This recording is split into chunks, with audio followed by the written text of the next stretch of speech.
Hello everyone Giles mentor ਦੇ official YouTube channel ਤੇ ਤੁਹਾਡਾ ਸਵਾਗਤ ਹੈ। ਪੰਜਾਬ ਪਟਵਾਰੀ ਐਗਜ਼ਾਮੀਨੇਸ਼ਨ ਲਈ ਅਕਾਊਂਟਸ ਦਾ ਲੈਕਚਰ ਅੱਜ ਅਸੀਂ 59 ਦੇਖਾਂਗੇ। ਠੀਕ ਹੈ, ਹੁਣ ਤੱਕ ਮੇਰੇ 58 ਲੈਕਚਰਸ ਪਲੱਸ ਹੋ ਚੁੱਕੇ ਨੇ। ਠੀਕ ਹੈ, ਇਸ ਵਿੱਚ ਮੈंने ਟੌਪਿਕਸ ਵੀ ਕਰਾਏ ਨੇ। ਠੀਕ ਹੈ, ਸਿਲੇਬਸ ਵੀ ਕੰਪਲੀਟ ਕਰਾਇਆ ਹੈ। ਠੀਕ ਹੈ, ਇਸ ਵਿੱਚ ਪ੍ਰੈਕਟਿਸ ਵੀ ਹੈ। ਠੀਕ ਹੈ, ਰਿਵੀਜ਼ਨ ਵੀ ਹੈ। Practice plus revision. ਠੀਕ ਹੈ, ਬਾਰ-ਬਾਰ ਰਿਵੀਜ਼ਨ ਕਰਾਈ ਹੋਈ ਹੈ। ਠੀਕ ਹੈ, ਤੇ ਸਿਲੇਬਸ ਦਾ ਹਰ ਇੱਕ ਟੌਪਿਕ ਮੈਂ ਤੁਹਾਨੂੰ ਕਰਾ ਚੁੱਕਾ। ਠੀਕ ਹੈ, ਕੁਛ ਰਹਿੰਦੇ ਨੇ ਉਹ ਨਾਲ ਚੱਲ ਰਹੇ ਨੇ। ਠੀਕ ਹੈ ਫਰੈਂਡਸ, ਤੋ ਜਿਹੜੇ 58 ਲੈਕਚਰਸ ਨੇ ਇਹ 'ਚੋਂ ਅੱਧੇ ਲੈਕਚਰ ਤੇ ਕੈਸੇ ਹੋਣਗੇ ਜਿਸ ਵਿੱਚ ਤੁਹਾਨੂੰ ਸਾਰੇ ਕਨਸੈਪਟਸ ਹੀ ਕਰਾਏ ਹੋਣੇ ਅਤੇ ਅੱਧੇ ਲੈਕਚਰ ਤੁਹਾਡੇ ਪ੍ਰੈਕਟਿਸ ਦੇ ਨੇ। ਠੀਕ ਹੈ ਫਰੈਂਡਸ, ਜਿਵੇਂ ਕਈ ਬੱਚੇ ਪੁੱਛਦੇ ਹੈ ਕਿ ਕਿੰਨੇ ਲੈਕਚਰ ਸਿਲੇਬਸ ਕੰਪਲੀਟ ਹੋ ਜਾਏਗਾ, ਕਦੋਂ ਰਿਵੀਜ਼ਨ ਸਟਾਰਟ ਹੋਏਗੀ, ਉਹਨਾਂ ਨੂੰ ਕਦੇ ਵੀ ਕੋਈ ਕਨਫਿਊਜ਼ਨ ਨਾ ਰਵੇ ਕਿ ਜਿਹੜੇ 59 ਲੈਕਚਰਸ ਨੇ ਇਸ ਵਿੱਚ ਸਿਲੇਬਸ ਵੀ ਹੈ ਪਲੱਸ ਰਿਵੀਜ਼ਨ ਵੀ ਹੈ। ਠੀਕ ਹੈ, ਅਲੱਗ-ਅਲੱਗ ਨਹੀਂ ਨੇ।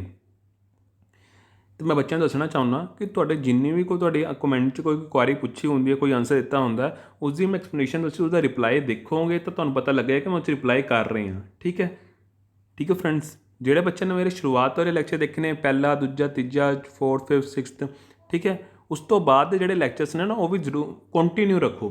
ਜਿਵੇਂ ਤੁਹਾਨੂੰ ਕੋਈ ਲੈਕਚਰ 'ਚ ਕੋਈ ਪ੍ਰੋਬਲਮ ਆ ਰਹੀ ਹੈ ਤਾਂ ਉਸ ਨੂੰ ਤੁਸੀਂ ਕੰਟੀਨਿਊ ਰੱਖੋ। ਮੈਨੇ ਹਰ ਇੱਕ ਲੈਕਚਰ ਵਿੱਚ ਪਿਛਲੇ ਲੈਕਚਰ ਜੋ ਕਰਾਇਆ ਉਸਦੀ ਮੈਂ ਇੱਕ ਵਾਰੀ ਓਵਰਵਿਊ ਦੇਣਾ ਹੀ ਹੁੰਦਾ। ਠੀਕ ਹੈ, ਕਿਸੇ ਨਾ ਕਿਸੇ ਤਰੀਕੇ ਦੁਆਰਾ, ਤਾਂ ਤੁਹਾਡੇ ਹੌਲੀ ਹੌਲੀ ਨਾ ਕੀ ਨਾਮ ਹੈ ਪ੍ਰੋਬਲਮ ਦੂਰ ਹੁੰਦੀਆਂ ਜਾਣਗੀਆਂ। ਜਿਵੇਂ ਇੱਕ ਬੱਚਾ ਸੀ, ਉਸਨੂੰ ਕੋਈ ਪ੍ਰੋਬਲਮ ਆ ਰਹੀ ਸੀ ਮੈਨੂੰ ਸੈਕਿੰਡ ਲੈਕਚਰ ਵਿੱਚ ਜਾਂ ਦੂਜੇ ਲੈਕਚਰ ਵਿੱਚ। ਠੀਕ ਹੈ, ਜਦੋਂ ਉਸਨੂੰ ਮੈਂ ਕਿਹਾ ਕਿ ਤੁਸੀਂ ਲੈਕਚਰ ਦੇਖਦੇ ਜਾਓ ਤਾਂ ਉਹਦੀ ਫਿਰ ਹੱਲ ਹੋਈ ਪ੍ਰੋਬਲਮ। ਠੀਕ ਹੈ, ਉਸਨੇ ਮੈਨੂੰ ਕਿਹਾ ਹਾਂਜੀ ਹੁਣ ਮੇਰੀ ਪ੍ਰੋਬਲਮ ਹੱਲ ਹੋ ਚੁੱਕੀ ਹੈ।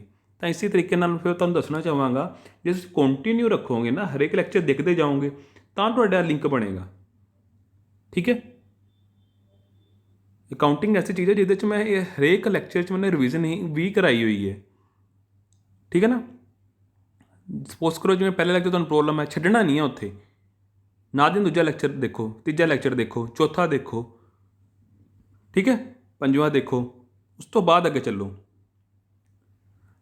ਲੈਕਚਰ ਸਟਾਰਟ ਕਰਨ ਤੋਂ ਪਹਿਲਾਂ ਪੰਜਾਬ ਪਟਵਾਰੀ ਐਗਜ਼ਾਮੀਨੇਸ਼ਨ ਲਈ ਮੌਕ ਟੈਸਟ ਪ੍ਰੋਵਾਈਡ ਕੀਤੇ ਜਾ ਰਹੇ ਨੇ, ਸੈਕਸ਼ਨ ਟੈਸਟ ਪ੍ਰੋਵਾਈਡ ਕੀਤੇ ਜਾ ਰਹੇ ਨੇ, ਈ ਬੁੱਕਸ ਪ੍ਰੋਵਾਈਡ ਕੀਤੇ ਜਾ ਰਹੇ ਨੇ। ਜਿਹੜੇ ਬੱਚੇ ਖਰੀਦਣਾ ਚਾਹੁੰਦੇ ਹਨ ਉਹ www.gilsmentor.com ਤੋਂ ਜਾ ਕੇ ਖਰੀਦ ਸਕਦੇ ਹਨ ਅਤੇ ਆਪਣੀ ਤਿਆਰੀ ਨੂੰ ਹੋਰ ਪੱਕਾ ਕਰ ਸਕਦੇ ਹਨ। ਹੁਣ ਤਾਂ ਪੇਡ ਕੋਰਸ ਵੀ ਸਟਾਰਟ ਹੋ ਗਿਆ ਪਟਵਾਰੀ ਦਾ। ਠੀਕ ਹੈ, ਜਿਹੜੇ ਬੱਚੇ ਚਾਹਵਾਨ ਹਨ, ਠੀਕ ਹੈ, ਜਿਹੜੇ ਬੱਚੇ ਚਾਹਵਾਨ ਹਨ ਖਰੀਦਣ ਦੇ, ਉਹ ਜ਼ਰੂਰ ਜਾਣ ਇਸ ਵੈਬਸਾਈਟ 'ਤੇ ਜਾ ਕੇ ਖਰੀਦਣ। ਠੀਕ ਹੈ, ਠੀਕ ਹੈ ਫਰੈਂਡਸ, ਬਾਕੀ YouTube ਤੋਂ ਤਿਆਰੀ ਤਾਂ ਚੱਲ ਹੀ ਰਹੀ ਹੈ। ਠੀਕ ਹੈ, ਪਹਿਲਾ ਕੁਐਸਚਨ ਹੈ the analysis and interpretation of the financial statement will reveal. ਕੀ ਰਿਵੀਲ ਕਰਦਾ ਦੱਸੋ? The profitability, financial position, both, ਨਨ।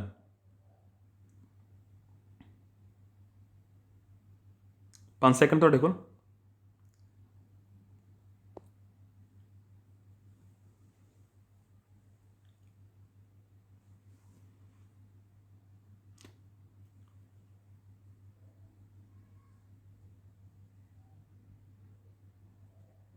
ਇਹਦਾ ਆਨਸਰ ਆ ਜਾਏਗਾ ਸੀ ਆਪਸ਼ਨ। ਠੀਕ ਹੈ, ਜਿਹੜਾ ਐਨਾਲਾਈਜ਼ ਕਰਦੇ ਹਾਂ ਆਪਾਂ, ਇੰਟਰਪ੍ਰੀਟੇਸ਼ਨ ਕਰ ਰਹੇ ਹਾਂ।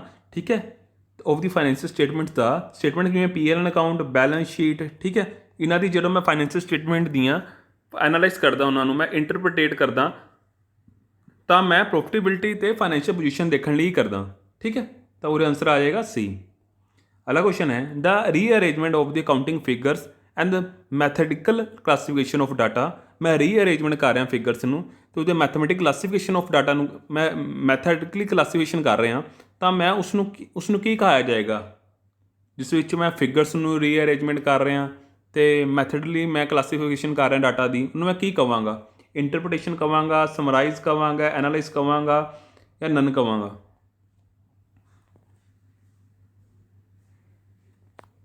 ਇਹਦਾ ਆਨਸਰ ਆ ਜਾਏਗਾ ਸੀ ਆਪਸ਼ਨ। ਠੀਕ ਹੈ ਫਰੈਂਡਸ, ਕੀ ਆ ਜਾਏਗਾ? ਸੀ ਆਪਸ਼ਨ।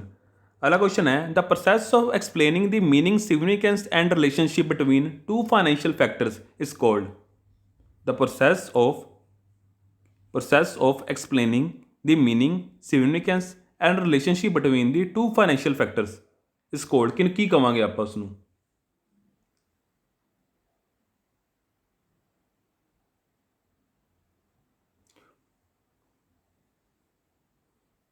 ਉਸਨੂੰ ਮੈਂ ਕਹਾਂਗਾ ਐਨਾਲਾਈਜ਼।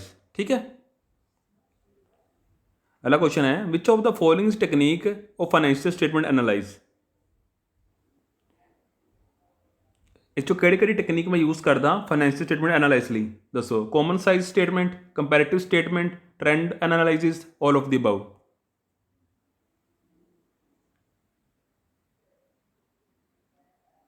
इसका आंसर आ जाएगा डी ऑप्शन। ठीक है, मैं कॉमन साइज स्टेटमेंट भी एनालाइज करांगा, कंपैरेटिव भी होंगी है, ट्रेंड एनालिसिस भी होंगी है। ये अगे आने वाले लैक्चर से तुहानूं मैं करावांगा। ठीक है, फिलहाल तुहानूं पता होना चाहिए फाइनेंशियल स्टेटमेंट एनालाइज करने लई एक कॉमन साइज स्टेटमेंट भी होंगी है, कंपैरेटिव स्टेटमेंट भी होंगी है, तो ट्रेंड एनालिसिस भी होंगी है। अगला क्वेश्चन है dash in figures of two or more periods are placed side by side to facilitate easy and meaningful comparison. उन्होंने मैं की कहांगा दसो। Common size, comparative, trend analysis, percentage analysis.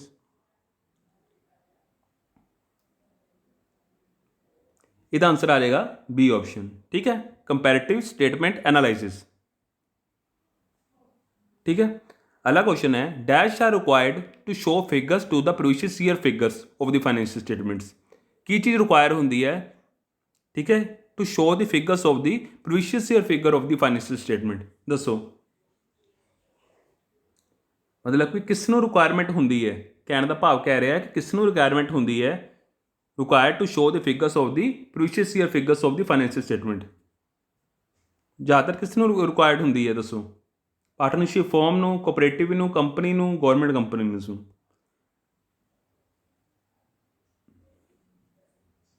इसका आंसर आ जाएगा कंपनीज। ठीक है फ्रेंड्स, ये आ जाएगा कंपनीज।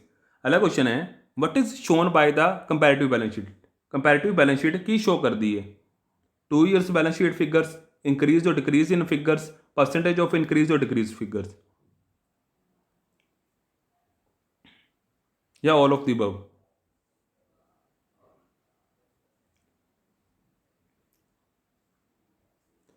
इसका आंसर आ जाएगा डी ऑप्शन। ठीक है, 2 years balance sheet figures, increase or decrease in figures, percentage of increase or decrease figures.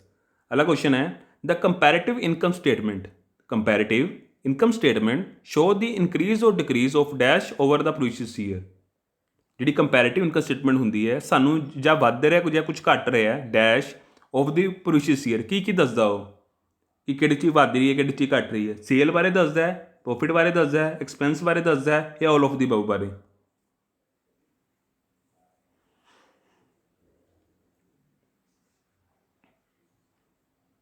इसका आंसर आ जाएगा ऑल ऑफ दी अबव। सेल बारे भी दसदा है इनक्रीज या डिक्रीज कर रहा है, प्रॉफिट बारे भी दसदा है इनक्रीज या डिक्रीज कर रहा है, एक्सपेंसिस बारे भी दसदा है इनक्रीज या डिक्रीज कर रहा है। ठीक है, ठीक है फ्रेंड्स।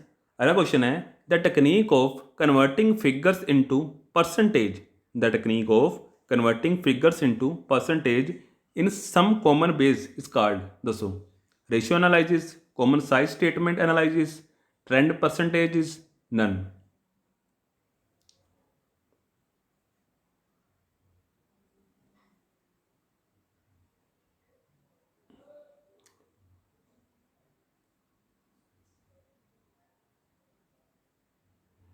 इसका आंसर तुम मैनू कमेंट सैक्शन में देना। ठीक है, अगला क्वेश्चन है in common size balance sheet analysis dash are taken as a %%।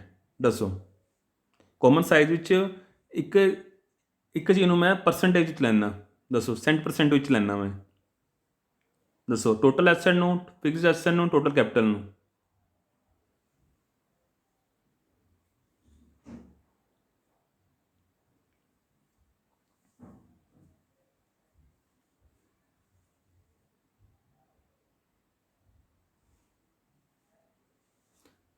इसका आंसर आ जाएगा टोटल एसेट। ठीक है friends, in common size balance sheet analyse the dash are taken as a %%। जो तो मैं करावांगा ना कॉमन साइज बैलेंस शीट तो समझ आ जाएगा। अगला क्वेश्चन है the technique of taking first year figures has a base and comparing with the subsequent years is called. पहले साल में मैं बेस लैके कंपेयर करदा विद सबसीक्वेंट ईयर्स नाल, तो दसो मैनू उन्होंने मैं की कहांगा। Ratio analysis, common size statement, trend analysis.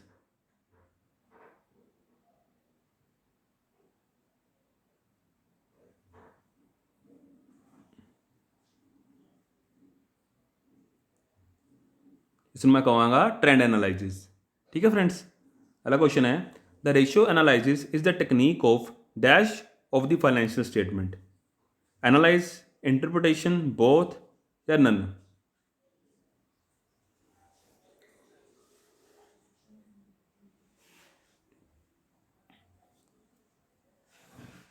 ਇਹਦਾ ਆंसर आ जाएगा ਕੀ ਆ ਜਾਏਗਾ ਇਹਦਾ ਆंसर एनालाइज भी करता है तो इंटरप्रिटेशन भी करता है। सी आंसर है। अगला क्वेश्चन है which of the following is an important step in ratio analysis. इन्हां चों किहड़ा इंपॉर्टेंट स्टैप है रेशियो एनालिसिस विच।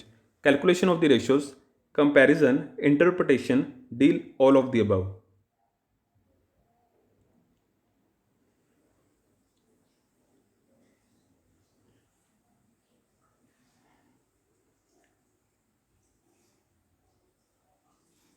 ਇਹਦਾ ਆंसर आ जाएगा D all of the above. ठीक है। Who is the user of ratio analysis. इन्हां चों कौन यूजर हुंदा है रेशियो एनालिसिस का दसो। मैनेजमेंट हुंदी है, क्रेडिटर्स एंड फाइनेंशियल स्टेटमेंट हुंदी है, इन्वेस्टर हुंदे ने या सारे हुंदे ने दसो कौन कौन हुंदा है।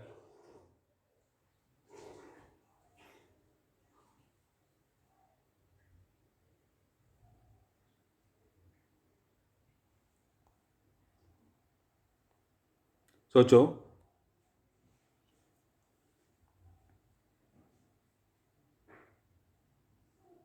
इस विच मैनेजमेंट भी हुंदी है, क्रेडिटर्स एंड फाइनेंशियल इंस्टीट्यूशन भी होंगे हैं तो इन्वेस्टर भी होंगे हैं। डी ऑप्शन आ लग जाएगा। ठीक है।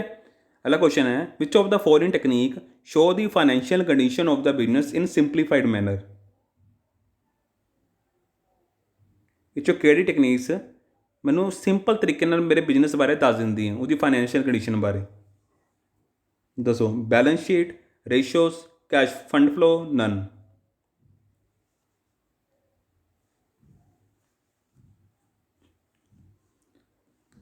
इसका आंसर तुसीं मैनू कमेंट सैक्शन में देना। ठीक है। दो क्वेश्चन पूछने हैं तुहाडे तो मैं, दोनों क्वेश्चनों का आंसर मैनू कमेंट सैक्शन में देना। ठीक है। अपने अज 15 क्वेश्चन देखे ने, आप होर प्रैक्टिस भी करांगे। ये क्वेश्चन एक ऐसे ने जिन्हां चों कुछ टॉपिक मैं तुहानूं कराए हुए ने, कुछ आपने करने भी ने। ठीक है।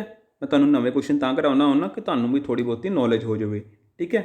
प्रैक्टिस विच वो क्वेश्चन भी होण जो तुहानूं मैं करा चुका ते न्यू क्वेश्चन भी होण ताकि तुहानूं अगे कोई प्रॉब्लम ना आवे। ठीक है। आप हौली हौली प्रैक्टिस करते जा रहे हैं। ठीक है। तो जब तक एग्जाम होएगा तब तक साड़ी कितनी तैयारी हो चुकी होएगी। ठीक है। तैयारी करते रहो। ठीक है। घर विच रहो। ठीक है। जो तुसीं घर रहोगे तुसीं अपना भी सिक्योर हो तो बाहर दे बंदे नूं सिक्योर रख रहे हो। ठीक है। तुहानूं गिल्स मैंटोर यूट्यूब ते तुहानूं तैयारी तो करा ही रहा। ठीक है ना। कितनी आसानी है तुहाडे लई। तो बैटर है तुसीं अपना भी ध्यान रखो। मेरे पंजाबी ग्रामर के भी लैक्चर चल रहे हैं। ठीक है। जोड़े बच्चे ने पंजाबी ग्रामर के लैक्चर स्टार्ट नहीं किए जाके जरूर देखण। ठीक है। मेरे 6 लैक्चर हो चुके हैं। ठीक है। 6 लैक्चर मैं करा चुका। ठीक है। एक दिन मेरा किहड़ा लैक्चर आएगा, अकाउंट का लैक्चर आएगा। एक दिन मेरा ग्रामर का लैक्चर आएगा। टाइमिंग की है 11 बजे। ठीक है। सवेर के 11 बजे मेरे सारे लैक्चर्स आएंगे। ठीक है फ्रेंड्स। सो अपना ध्यान रखियो। ओके। ठीक है। जे मेरे लैक्चर अच्छे लगन तो लाइक करियो तो कमेंट करियो। ठीक है।